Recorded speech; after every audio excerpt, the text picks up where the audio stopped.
Hey guys, it's Haley and welcome to another bookish video.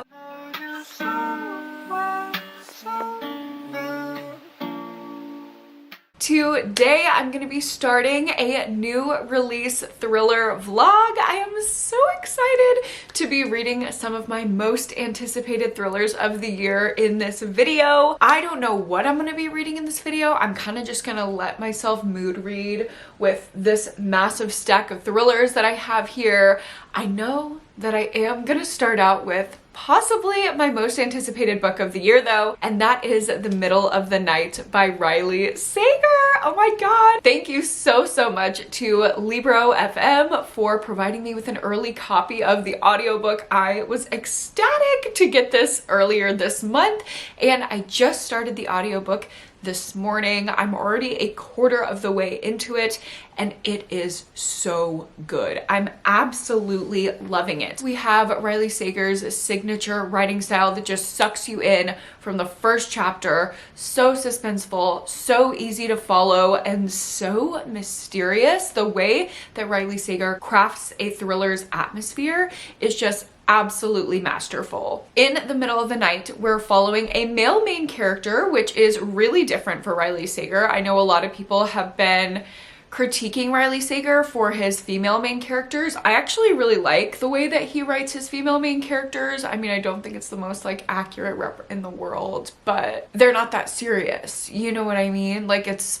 literally a goofy, twisty thriller. It's not that big of a deal. There's no major violence against women. It's fine for me, but I guess other people might be encouraged by the fact that he is writing from a male point of view. I don't mind it at all. We are following our main character Ethan, who in 1994 was asleep in his backyard in a tent having a little fake camping trip with his best friend Billy, and Billy was abducted in the middle of the night. Now it is 30 years later and we are following Ethan as he is still haunted by Billy's disappearance, trying to figure out what happened all those years ago, and also digging into the weird occurrences around Billy's disappearance that are coming back up in present day. I love the nostalgic feel of the 90s chapters. If you grew up in the 90s and early 2000s, you just totally grasp the atmosphere right away.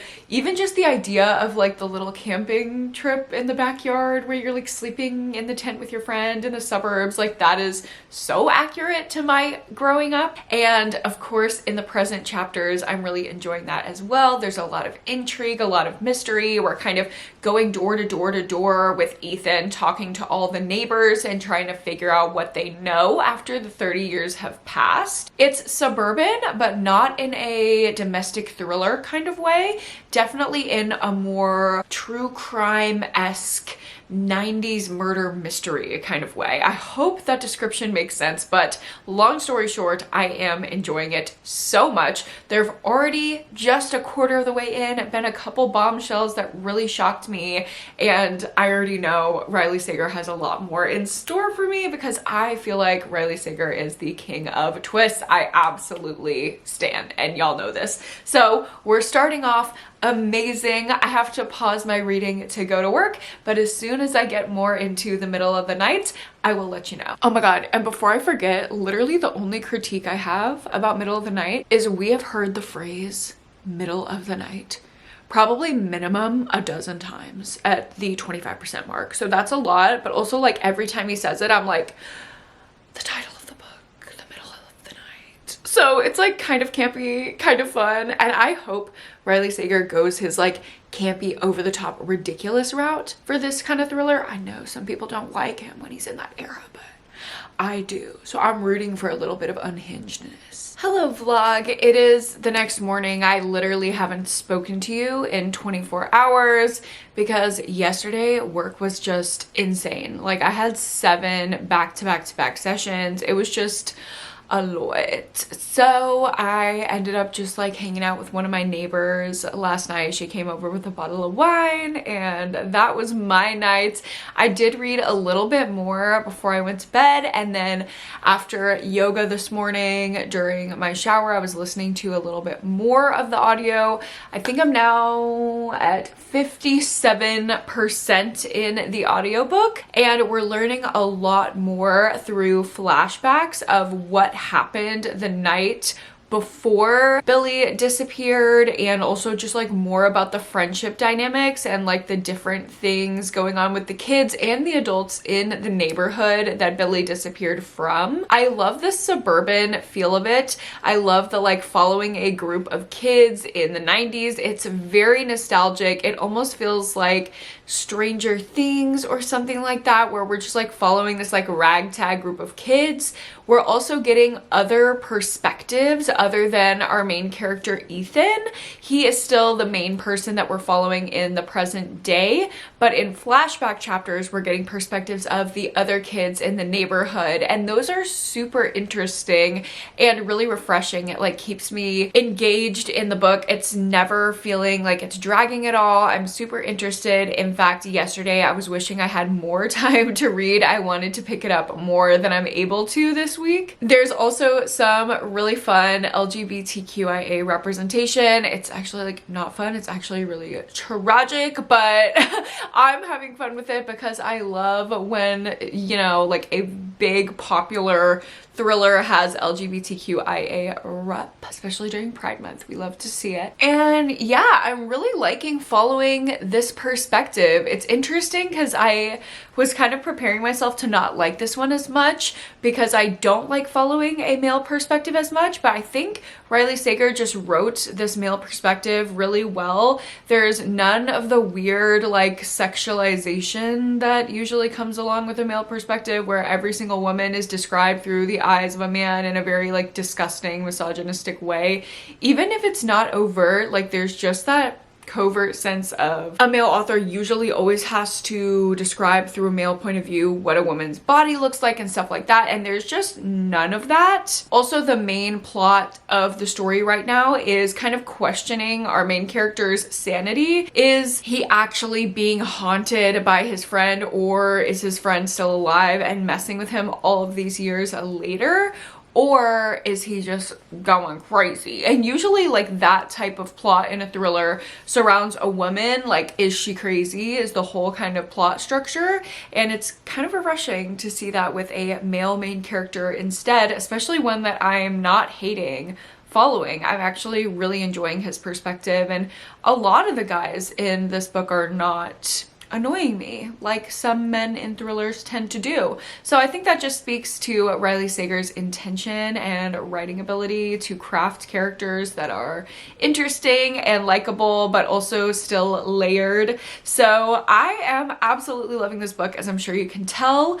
I have to run to work after I dry my hair, and then hopefully I will get some more into it and be able to let you know more of my thoughts. Hello vlog, it is after work and I am just sitting here getting ready to go out with my friend. We're gonna go get coffee, go to some like vintage shops around town, and we might go to this like new lounge because we haven't seen each other in forever and we like to have a little day. So I'm gonna get ready for our little day because I know we're gonna be taking a shit ton of pictures. And while I do that, I will let you know what I'm thinking of middle of the night. I'm 80% in and I'm still really liking it. The only thing is the middle of the night. I've heard that phrase approximately 1 million times. I understand why it's the title of the book, but like it's getting a little old. Other than that, it's still going really great. In particular, there was this one chapter that really struck me. It was from the perspective of the missing boy's mother in the past, and it had some of the best intergenerational anxiety rep. Like the way that this mother's anxiety affected her son was just explained with this beautiful empathy. The way that the characters dealt with it, I don't know, it just really struck me, and just a mother's anxiety, like that's such a unique thing. And it was so great the way that it was written about, was like represented without being shamey. And I don't know, I just like the way that Riley Sager books have like these interesting dynamics,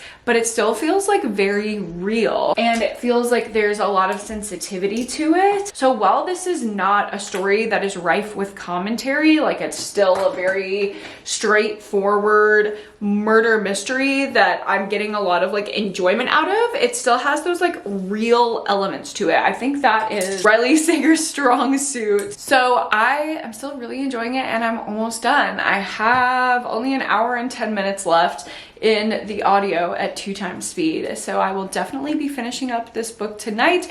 Probably not before I go to meet up with my friend though. So I will see you after.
Vloggy vlog. It is much later. I'm home from our little day. We had so much fun, and I'm sorry if there's like noise in the background. I literally got home and I was like, I've been gone all day neglecting my home, so I had to do all the chores. You can probably hear my laundry going, my dishwasher going, all the things are going. But good news is, while I was doing all my chores, I finished the book. 4 stars from me. I really liked the resolution. It almost felt like, dare I say, a little campy, like dare I say a little Scooby-Doo-ish, like I don't know, it was very like unmasking unmasking like it was very much giving shock. And they weren't the whiplash thing. That's what I kind of got annoyed with in The Only One Left, Riley Sager's release last year, was I was getting whiplash. Okay, I couldn't even process the twists, they were happening too fast. We did not have that issue with Middle of the Night. They all had their little moment. Each reveal had a little moment, and I feel like I grasped the end of the story a lot better. It wasn't like crazy out-of-pocket reveals. Like I was waiting for something a little bit unhinged, and something like mild unhinged kind of happened, and I did like that. But I just really wanted Riley to go balls to the wall, and it wasn't that. It was just like a quiet little nice nostalgic thriller. It was not giving me the punch that I really desire for a 5-star, but it was not bad at all. I highly recommend it, especially if you're a fan of Stranger Things. You're gonna really love this book. It had very, very similar vibes. I would highly recommend this if you are a Stranger Things addict like me. If you are a fellow Eddie Munson girl, this is a real Eddie Munson tattoo. It's literally on my body permanently forever. I am a Stranger Things girly, okay? If you like Stranger Things, you're gonna like this book. It's just not a 5-star. And I'm not even disappointed by it. Honestly, I think it's sitting good. It's sitting good. It's a good book. It's a good thriller rec. And that's all for tonight, because I'm literally so tired. I'm going to wash my face and go to bed. What am I gonna read next, you ask? Girl, I don't know. Some thriller. Some thriller. You will literally find out about it in less than 2 seconds, because I'm literally about to tell you what book I start in the morning. So I will see you then. Oh my fucking god. Okay, you guys, I can't. Sorry, I've switched my ponytail to Alexander Hamilton mode because I was literally about to just take off my makeup, but I can't because I have to.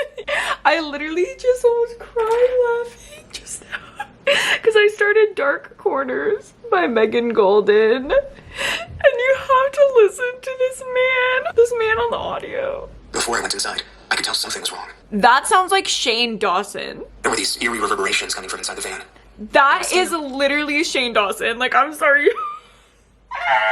I'm not gonna be able to take this seriously. Good thing I have the physical book, because what the fuck is that? That is Shane, y'all. I have to go.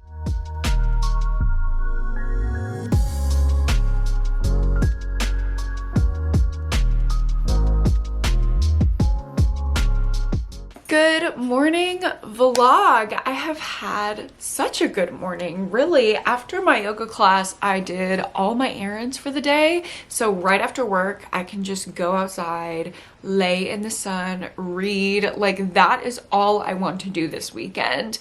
Cameron's out of town at a bachelor trip, and I just literally want to stay at home and read. I want to be a hermit. I don't want to see anyone. I just want to see the sparkling pool water and the pages of my books. So I'm trying to get everything I possibly can done as quickly as possible. So all my time after work today is just straight chillin'. And because I have the audio for this one, I have been able to listen to quite a bit of it this morning during my errands. So I am like 150 pages in, almost to the halfway point. I think I have like 50 or so pages until I'm halfway through, and I'm like so on it. Overall, the story, the plot is really interesting. We're following the disappearance of this social media influencer, and our like main character is Rachel. She's the podcast host from Night Swim by Megan Golden, which I absolutely love that book. I love that Rachel's character is back. She hosts a investigative journalism, like true crime podcast, and she is looking into the disappearance of this social media influencer working with the FBI. So not only do we get her perspective, we also get the perspective of the FBI agent she's working with, as well as a third perspective who we're assuming is the murderer. It's like this Uber driver who I'm pretty sure he's a murderer. Like, we're following his perspective, and he's like buying knives at the store and like buying acid like in between rides so he can like melt a body. Like, I don't know, he's sketchy. I think he's definitely the person that Rachel is looking for, but the FBI are stuck on this guy who is in prison, who the social media girlie met up with for a visit before her disappearance. So it's a really interesting plot. I'm actually really liking it, but there are just some things more with the writing style that I don't love, and this is the thing that always keeps me from really enjoying a Megan Golden book. I've never given her books 5 stars in the past, even when I've enjoyed them, because the writing style just doesn't click with me. I finally have been able to put into words like what it is, and I think it's that everything is over explained. I don't know exactly how to say it, but something will happen in the book, and it's like it's kind of like Dora the Explorer is talking to the reader. Do you understand what's happening in the mystery? It's like I can read context clues. Like, I don't need it all spelled out for me. So I think it makes the book read as a little bit like overwritten. And that's also how like parts of the investigation are explained, and it's like I get it. I literally get it. You don't have to tell me like that. And besides that, and the weird like Shane Dawson voice on the audio, the other thing that is annoying me is the way that social media influencers are spoken about. Obviously, it's the view of our main character, but I feel like this is one of those moments where you can like hear the author's thoughts through the character. I mean, this could be total conjecture and I could be totally and completely wrong, but the book is written with a clear disdain for social media, and it doesn't really make sense for our main character because she's literally a true crime podcast host. Like, she literally, her business and her livelihood thrives on social media and like people sharing her podcast, and like that is how she gets answers for the people that she works with, the victims and their families and all of that. So it's like it doesn't really make sense for her to abhor social media because she benefits from it, and she's at this like conference for influencers trying to figure out more about the girl who's missing, and the whole time she's there she's just like talking shit about the influencers, like, oh my god, like it's all fake, like everything is fake.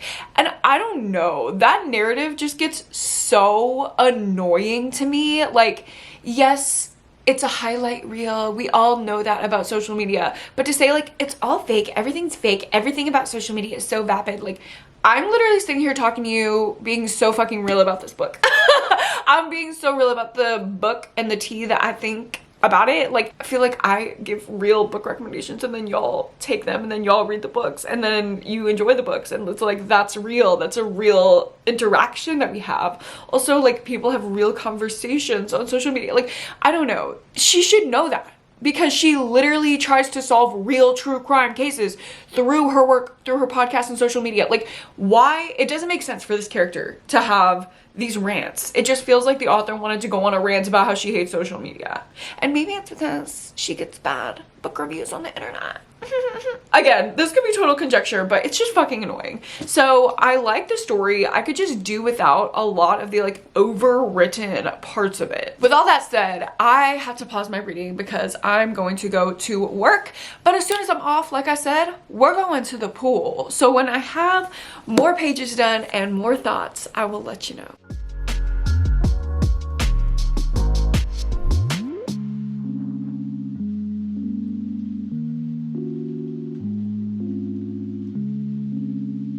Hello vlog. I had a wonderful time laying out after work and I got so much reading done. Oh my god, it literally flew by. I don't know if it was my bliss laying out by the pool after a long work week or if the story just like picked up. Probably a combination of both, but I literally read at the speed of light. It was crazy. I was devouring chapters. The chapters got really short. Like, sometimes they were just a couple pages, so it was really easy to just like flip.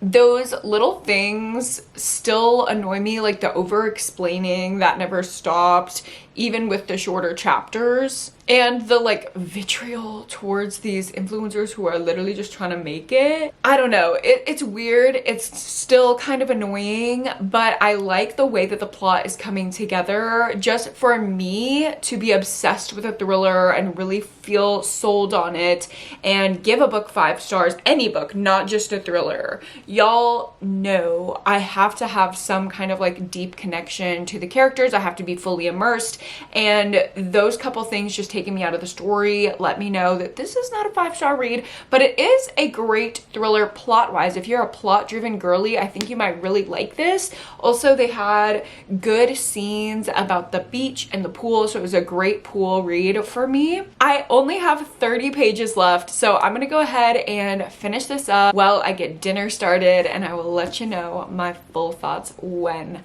I have a good review for you. Hello vlog. I've finished Dark Corners, and I think I'm gonna give this book 4 stars as well. Another solid thriller. Honestly, I thought I was gonna have a lower rating because of all the annoying little things that I was noticing at the beginning of the book, but the way that everything came together was really clever, really well done. There were some kind of like dark elements to it that I really liked, and it kind of reminded me of the Grant County series by Karen Slaughter, which I absolutely love because of the investigative elements and the little romance developing between the recurring characters. I am really interested to see if Megan Golden does more books with these recurring characters. I think it would be a really good idea. I would definitely pick up more. I feel like that annoying voice needs to be toned down a little bit. If you're just interested in a plot-driven, dark, fast-moving thriller, I think Dark Corners is a really great one, especially to read in the summer because it's set near a beach, and that was a great summer setting. So another 4-star solid thriller. The next book I'm going to be getting into here is not necessarily a new release, but it is a highly anticipated one. Jenna from my Patreon, this is her favorite book of all time. I have haven't heard anything about it really other than from her, so I'm blindly trusting her, but all of her descriptions and the way that she talks about it just makes me think like this has to be the best book of all time. And that is What Happened to the Bennets by Lisa Scottoline. I've never read from this author before, so this will be my first foray into her work. It says that this family was attacked. They have to go into witness protection, so they're wrenched from everything they know and they're trapped in a new unfamiliar life, and the family begins to fall apart. So it's like part thriller, part family drama. The patriarch of the family starts to figure out the shocking truth behind their attack, and he realizes that he has to take matters into his own hands. Ooh, okay. I'm very interested. I'm gonna get started on this one, finish up dinner, and then later tonight I have my Patreon watch along. We are watching Totally Killer on Amazon Prime this month, and I'm super excited for it. So I'm gonna do all of that good stuff, and I will let you know when I have thoughts on What Happened to the Bennets.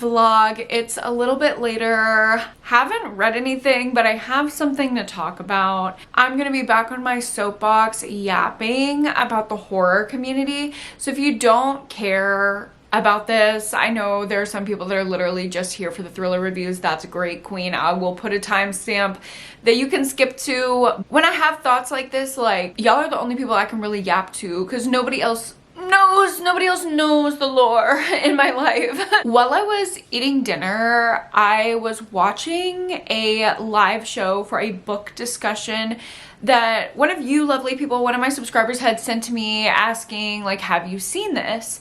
And it was a book discussion for an extreme horror book that I had previously given 5 stars. I was really intrigued by it. I was like, immediately as soon as I got sent the link, I was like, oh shit. Like, I really want to hear what other people have to say about this, because obviously I did give the book 5 stars, but that was before other things occurred. Yes, a book should stand on its own, but I think you also view books through your own lens, and that lens can definitely change based on your life experiences, which I think definitely has happened to me with everything that I've been through with the extreme horror community. So I guess I was kind of curious, like, what are what are the normies, for lack of a better term, going to think of this book? And trust me, I wish I was a fucking normie. I wish I did not have the lore that I have with the extreme horror community.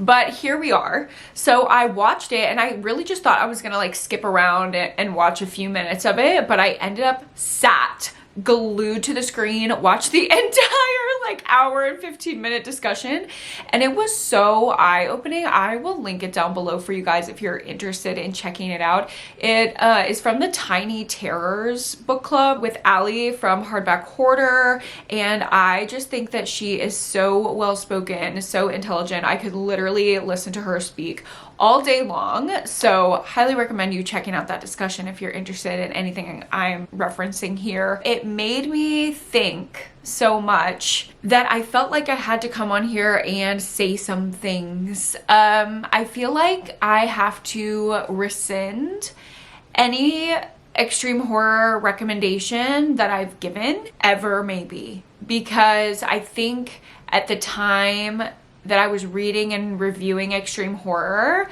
I was not, to be totally candid, I was not in a great place. Mentally, physically, like body-wise, I had just gotten diagnosed with PCOS and I hated my body. So reading about women and female bodies being brutalized, it was like exactly what I wanted to do to my own body. So just to like speak to the state that I was in, I don't want to endorse those reviews anymore. Watching that live show, I went back and gave the book that they were talking about 1 star on the platforms that I had previously reviewed it. And I think I'm gonna go back through the other extreme horror books that I've given high ratings and probably just delete them altogether. I don't think I'll give them all 1 star. I don't want to provoke any of the authors because unfortunately that's something that I now have to worry about when giving low ratings within this community, which is absolutely insane because reviews are opinion based, but that is something that I've learned.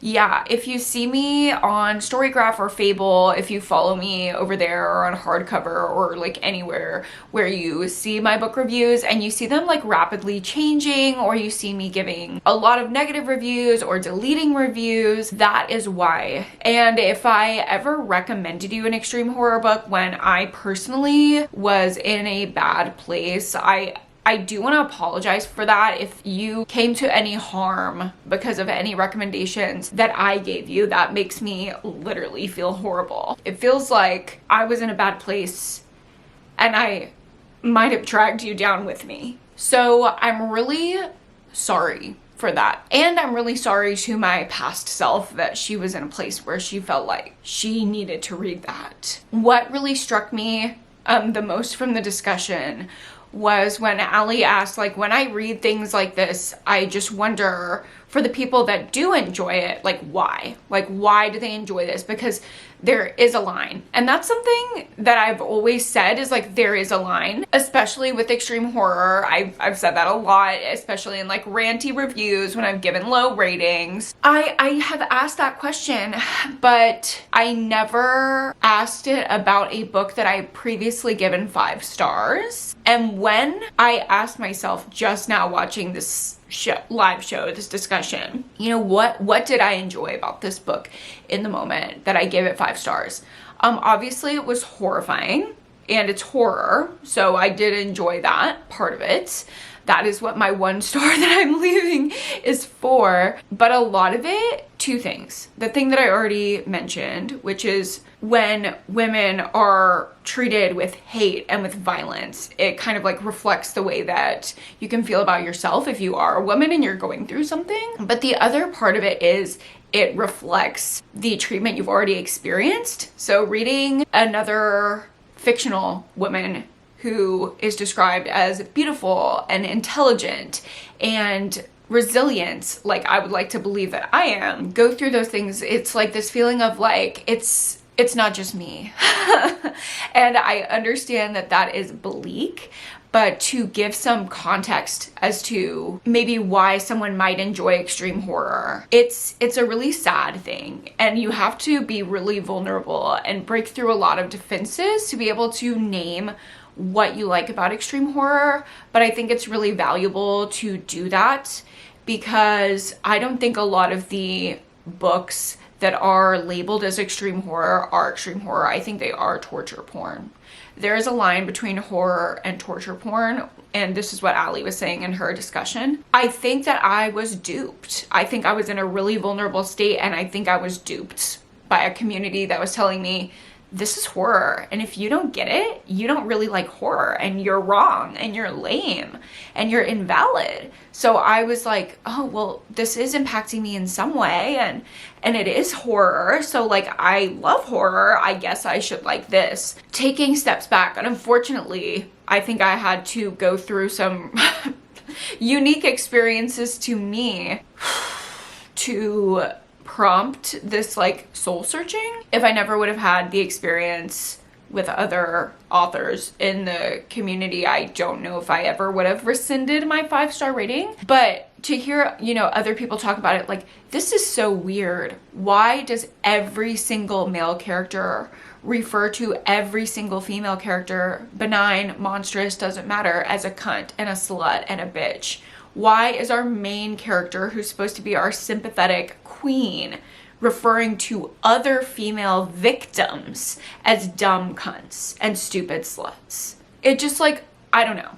just hearing that reflected back and knowing that I read it and gave it 5 stars really disgusted me. But I think it is that thing of like, well, that's how I was treated. I've spoken about religious trauma before, but like in the church that I grew up in, that was like kind of what I was met with, is like name calling. So it felt familiar. It felt like, okay, there's this sympathetic girl and she is embroiled in exactly what I was embroiled in. But that doesn't mean that it's good. It doesn't mean that it's good horror, because it's not. It doesn't mean that it's good literature, because it's not. I think it's a horridly toxic environment, and I'm to the point where I'm very comfortable saying I will never read extreme horror ever again, because I don't know what I can trust. Because I've even read extreme horror by female authors that has done this, looking back. And I do rescind my 5-star ratings from those books as well. Random emotional tangent. I just felt like I needed to talk about that because I was thinking about it, and I obviously talk about that on this channel, so maybe this wasn't the right video to do it, but I really don't feel like making a whole separate fucking video talking about this shit again. So here you are, getting it in this little vloggity vlog.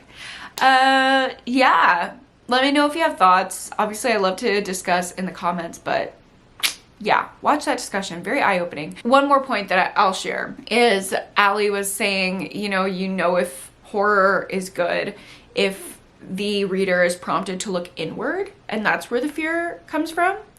When the reader is looking at the author and being taken out of the world of the book and saying, oh, this is you. Actually, this is you. That's a pretty reliable sign that it's not great horror. And I thought that was really, it just like really captured the point that Aspen and I, like that is the thesis of our big discussion video that we made last year. I think that just captures it really well. And I will say, in the 6 months that it's been since I stopped reading extreme horror, I've seen a drastic difference in my audience. I want to post more because there's kinder people in the comments. I have seen a probably 200% decrease in comments about my appearance, negative and positive. There are just less viewers in the extreme horror community on my channel now, and that has correlated with less comments about my appearance. Extreme horror has a misogyny problem. This is not new. I've said it a million times. So thanks for watching this little sidebar. I don't really know if I'm gonna leave this in. I might edit all of this out. I don't know. Who knows? I might just be like yelling into the void, but I'm gonna go watch a movie with my patrons now and have a good little time. And when I get into what happened to the Bennetts, I'll let you know. Hello vlog. It is the next morning and I am about 16-ish. I'm doing math. Hold on. 16% through what happened to the Bennetts. And y'all, this starts off with a bang. Like a bang. Like I was immediately in. It is dark. It is scary. It is emotional. It is heavy. It is a lot. We are basically following this family, a 10-minute event that changes them forever. But I feel like what they're going through is worse than death. What it's like to have your whole life wrecked by the worst thing that could happen to your family, and then having to go into witness protection and just abandon everything you know, everything that could possibly keep you stable and like help you through this event. Like, we're following the whole situation through the dad's perspective, and he puts so much pressure on himself as like the patriarch of the family. He's always like, I can't show emotion, like I have to be the rock. Not everyone can break down right now. I have to be the one to hold it together. It's so heartbreaking. It's so intense, but I'm also so intrigued and just interested to see where this is gonna go because we still got like 300 pages left. I am discovering this year I really like stuff about witness protection. One of my best books of the year was the Witsex series by Ashley and Rostek. It's a dark romance series, so there's a lot of smut in there, but the like thriller plot line in those books is there's a girl who is escaping a killer, and so she has to be in witness protection. This reminds me a lot of that book and like an S.A. Cosby book combined. Obviously there's no smut like the Witsex series, but it's like that kind of plot meets an S.A. Cosby book because there's like investigating and high octane action, and like the men's mental health struggles are a big part of the commentary of the book so far. I would say if you like S.A. Cosby, which y'all know that I do, if you've taken my recommendations for his books before and you like them, you will probably like this. I would say that this is more of a emotional lens. Like the action is definitely present and happening, but the kind of like lens that we're seeing the action through is like a character driven emotion, where I feel like S.A. Cosby is a little bit more plot driven, but they're very similar. So I am loving it. I think I'm gonna make some lunch, and I wanted to go lay out again, but it looks kind of cloudy outside, so I might just like sit on my balcony, get some pages in, and I'll let you know what I'm thinking.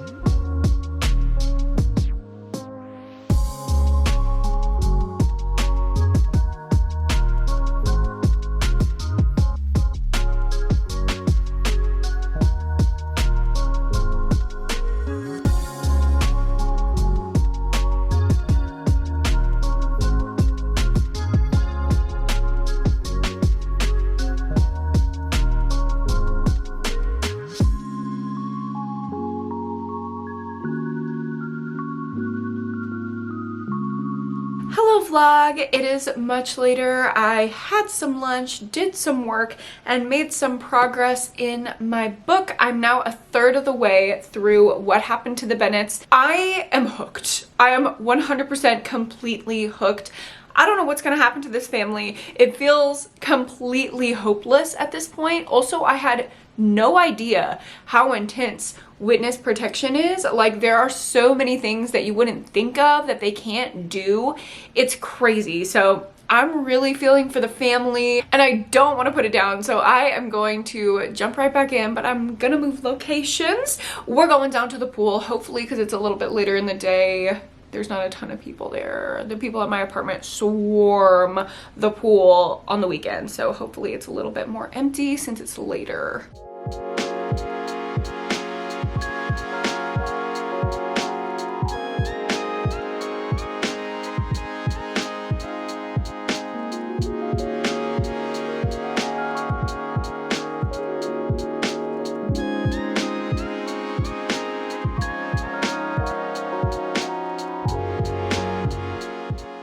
Hello vlog, I am done at the pool. It was so nice to get some tanning time, and I'm absolutely blown away by this book. I've been reading it so fast. I am 2/3 of the way through now, and things have gone off. Like, we hit this one point of desperation where the dad was like, screw it all, I'm taking things into my own hands, and I can't even tell. Obviously, I'm not gonna spoil anything, but like, if you like Razor Blade Tears, if you like Black Chop Wasteland, if you like any S.A. Cosby book, you're going to love this. You are going to eat this up because I'm eating it up. It feels exactly like that action movie, civilian taking things into our own hands, like, fuck the police. He can't trust anyone. He's just out on his own for his family. And it is so emotional, but at the same time, so intense and fast in the plot. I was like flipping pages like crazy. I literally flipped a page so fast that I ripped it. I don't want to do anything else other than read. So that's what I'm about to do.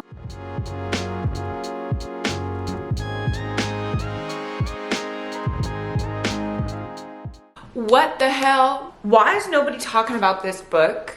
Why is nobody yapping about this book? Am I gonna have to be the one? Am I gonna have to be the one to put all of you on to this book? I am, aren't I? The dogs are down here like, what is she yapping about? I think it will work for anyone. I really think anyone could read this book and like it. I think you give this book to your boyfriend who's never read a singular page since Give a Mouse a Cookie, he would enjoy it. I think you give this book to your mom, your dad, they would enjoy it. I even think like grandpa sitting in the corner antisocial watching golf would enjoy it. Like I really think this is a universal book. Everyone would love this. It's emotional, it's meaningful, but it's also breakneck pace and crazy exciting.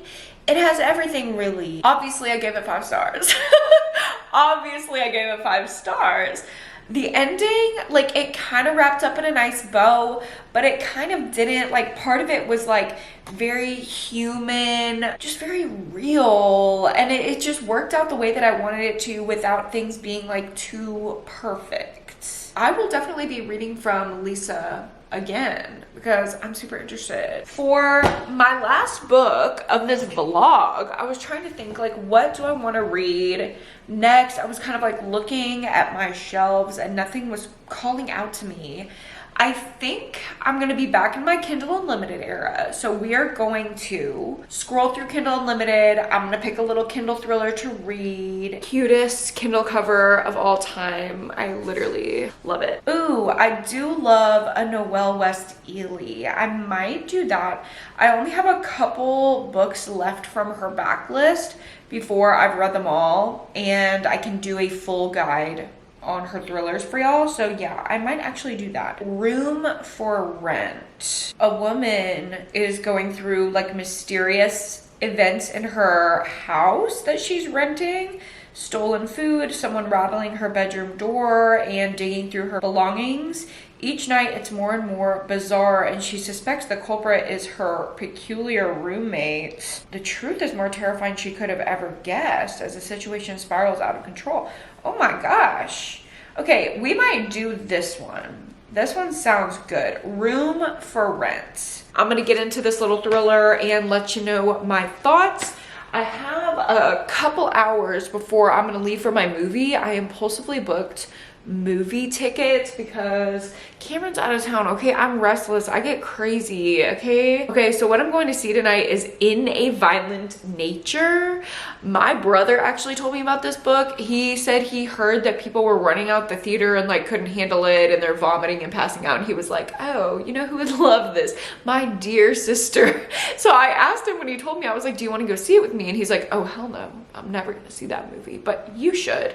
So I'm going alone at like 11 p.m. to see apparently the most like terrifying movie ever. I'm a little scared, I'm a little regretful, but I already bought the ticket, so we're just gonna do it. We're just gonna go and I'll let you know how it is.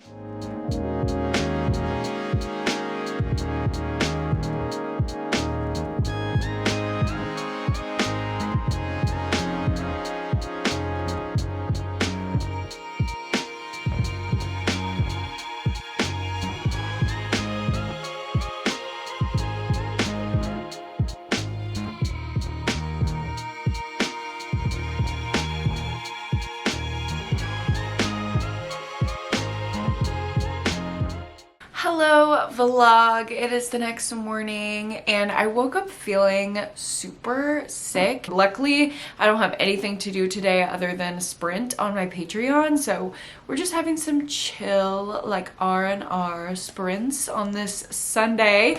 Apologies for looking a little wild with my pimple patch on my face and my wet hair, but okay, natural hair is kind of slaying. I kind of love when I don't do anything to my hair and it just goes like curly mode. I have some updates for you about last night. First of all, In a Violent Nature, it wasn't as crazy and gory as people said it was gonna be. Like there were a couple kills that I was like, oh my god, that's fucking crazy. So obviously I loved that, but other than those couple scenes, there wasn't anything wild. Like I don't know why people are fainting and leaving the theater. Like it was definitely nothing more than Evil Dead Rise. I thought was more gory than In a Violent Nature.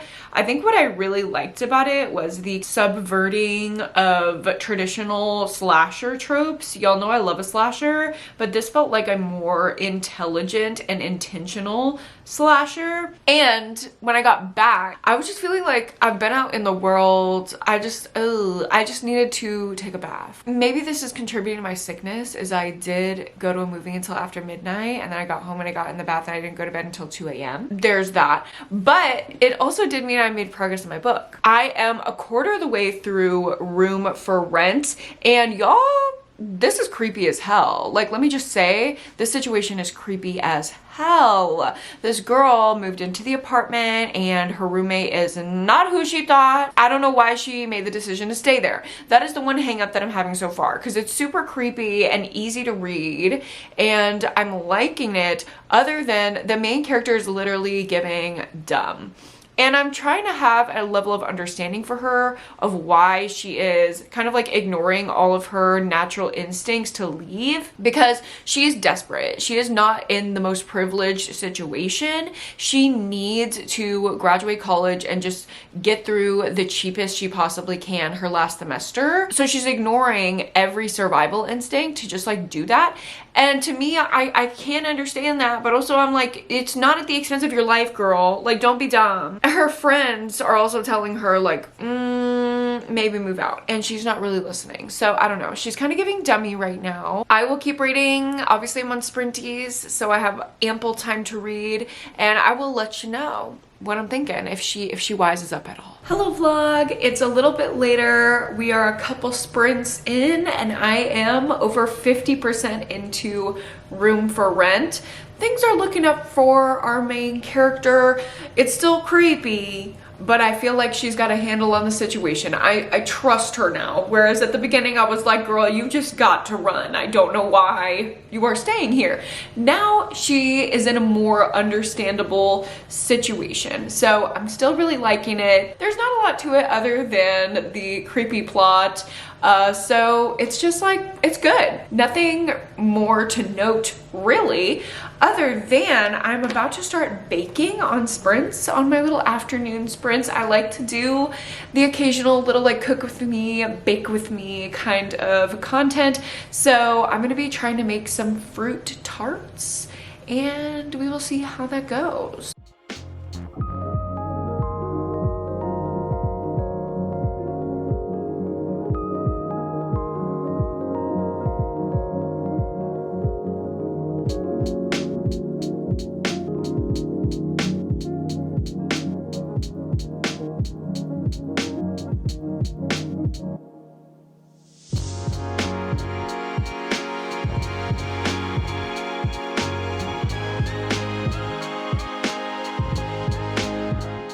Hello vloggy, I have just been sprinting away making the tarts, which I feel like they low-key turned out amazing. Not to brag, but I'm kind of proud of myself. And I'm now 80% of the way through Room for Rent. Y'all, things are popping off. It was literally so hard for me to pause my reading to do this update because, wow, I feel like I know what's going on, but the suspense and the tension is so good. It's keeping me on the edge of my seat. I'm obsessed. Why are all the books in this vlog so good? Oh my God. Why have all the thrillers I've been reading been so good? What's going on? I don't want to break the streak. Hello vlog, I am here with my final thoughts on Room for Rent by Noelle West Ely. I absolutely loved it. The end was such a thrilling, fast-paced, almost like action movie moment. I knew kind of some of the twists and where they were going, and I was right, but there were some things just in the way that the action unfolded that I didn't predict at all, and it was so fun to follow. I love when I, especially reading on my Kindle, I'm like clicking faster and faster and faster, and I'm seeing the like time red go down and down and down so fast. It was just so exciting, and I love that feeling. That was like a perfect little KU thriller for me. Not anything life-altering, but a solid 4-star thriller, and I am so happy. Every single book that I read in this video was so good. Middle of the Night was obviously so iconic. We love Riley Sager on this channel. He's never done me wrong yet. highly recommend you pick it up when it comes out. I think it should already be out. Maybe it came out yesterday from the time when I posted this video. Also, Dark Corners. If you never picked up that new release from Megan Golden last year, go get it. It's so good. What Happened to the Bennetts is iconic, new favorite. I am absolutely obsessed with it. If you're a fan of Say Cosby, you gotta pick it up. And Room for Rent is such a solid KU thriller, easy, accessible, so good. I hope you guys enjoyed this little reading vlog and you got some good recommendations from it. Thank you so much for hanging out with me and watching this video. If you liked it, go ahead and give it a like and subscribe to my channel if you haven't already. Half of you guys that watch my videos are not subscribed, so I'm just saying I see you and you should subscribe. Also, check out all of the things I have linked down below. You can get a free audiobook from Libro FM if you sign up for my link. Actually, I think you get 2 free if you sign up with my link right now because they have some June promotions going on. I also have my merch linked down below, as well as my book club over on Patreon, where I also post extended cuts of my sit down videos. So check out all of the things. And of course, don't forget to go to therapy and read a book this week. I will see you guys in my next one. Bye!